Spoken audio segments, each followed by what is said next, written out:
In this video, I'm going to show you step-by-step instructions on how to replace the internal battery on the Samsung S10. This is a regular S10 model, but the same rules apply for the S10 Plus and the S10 5G as well. Just make sure that you get the right part.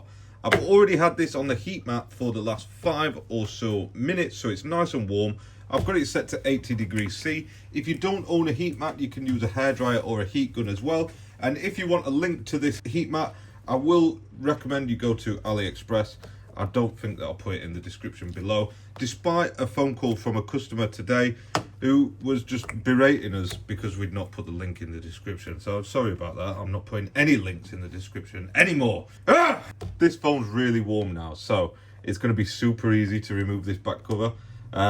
If it's not warm enough, then you will have to do some lifting and a little bit of leg work. But basically, you lift up with the suction cup like that, start lifting it up, add a bit of isopropyl alcohol. We use 99% pure alcohol, and you're just going to lift it up like that, and the back cover comes away pretty easy on these. This is still the original seal on there, so like I say, it's just because it's so warm, this one, a little bit of alcohol, and it comes away super easy. This is a good time as well to clean up the adhesive on the back. Because it's still warm, the adhesive is nice and soft. So I'm just going to take a minute to pick away all this adhesive on the back. Obviously you guys want to get into the guts of the repair, so I'm just going to skip through me doing this part because it is a little bit boring and it's not really the repair that you come here to see. Just be careful as well if you're using a heat mat on these, because those camera covers, they do pop up. Let's take this phone over to the bench and get it swapped out now. So we'll take this onto the workbench now, and I've cleaned them all up. It's as clean as it's going to get. What we need to do next is remove the shield up the top just here. So we need to remove the 8 crosshead screws up the top. I'm starting from this bottom right corner, and I'm using my supersonic screwdriver. I will actually link this in the description because I think I get a little kickback off AliExpress if you order this one. Although I don't think anybody's ordered it up to now. Don't worry about mixing these screws up either. It's not really the end of the world because they're all the same size. So all you need to do is remove them and make sure you don't lose them.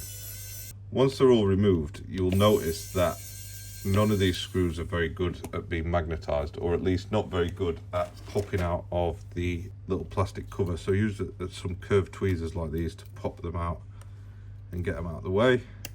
Just be careful because they have a tendency to spring off into the void of never being found again.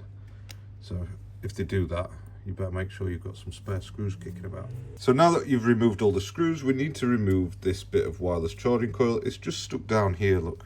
So lift it up like that, peel it back. It's just stuck down with some adhesive. Peel it back up, and then the rest of the plastic shield's going to follow with it like that. We don't have to remove anything else apart from the battery, which is simply plugged into the logic board here.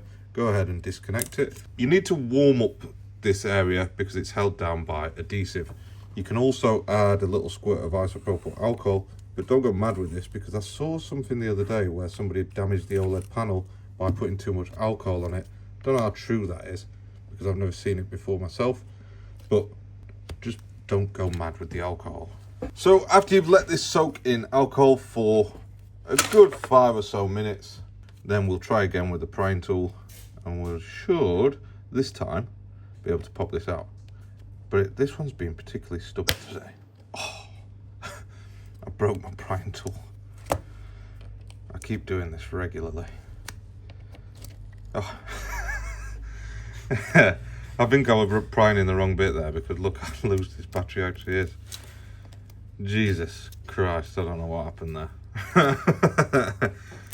Right, anyway. So the battery should come out pretty easily after it's been soaked in alcohol for 5 minutes. You just have to pry on the right point of it. Once you've done that, then just use your thumb to remove that leftover adhesive. You gotta be joking.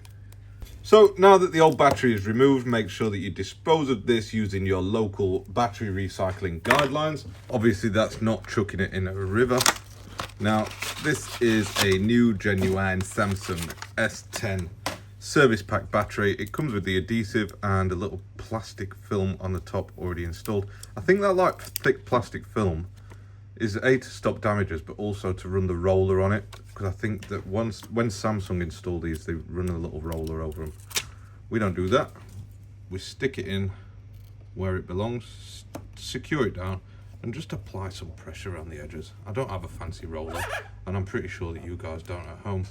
If you're watching this video, you've not done Samsung's training and all that sort of stuff, so what's the point in using tools what you don't have? Or like the heat gun, the heat map maybe. But anyway, moving on, I digress. Fold over the cable and make sure that it secures into place. With that held down, all that we have to do now is pop the plastic shield back on the top. Just a little word of caution, right? When you're working around these, I do it by habit. Don't touch these cameras. Just be aware that they're there and they're not to be touched. It's pretty important to do that. Re-secure all the screws. I think there was 8, weren't there, in total? I think I said at the beginning. This little screwdriver really helps for working on Android devices. I had it stashed in a cupboard for a good few years and never used it until the next door neighbour needed a screwdriver for something and I didn't have my drill. So I passed him that and then started using it, and it's really good.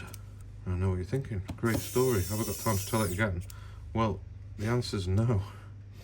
You'll have to rewind it. And if you thought it was a good story, make sure you click that subscribe button. See what I did there? The last screw is just here. Just one thing about these plastic shields is they sometimes don't sit perfectly flat. See that bit there? It just needed a little push down and pushing around like that. The genuine Samsung adhesive wasn't available for this one, so we're going to be securing it down with some Tessa tape.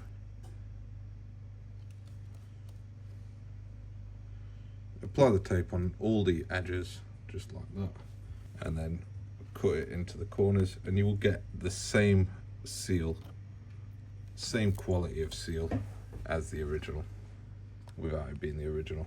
Don't be tempted to use B7000 glue. A, it takes ages for it to set. B, you have to clamp it while it sets. And C, it's crap.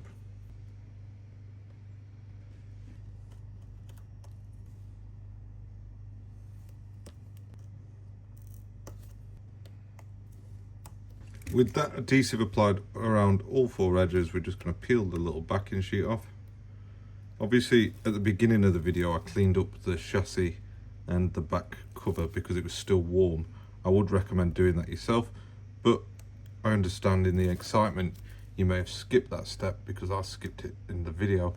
Use good quality isopropyl alcohol and a clean room wipe to get it cleaned up, and then you can just re-secure the back cover into place, making sure it lines up on one of the edges first, then it will follow the rest of it. And because we're using this adhesive, we can just secure it down, and that's strong enough and secure enough to hand straight back to our customer once it's had a little clean. There we go. That just about completes this video. Thank you for watching, and see you in the next one.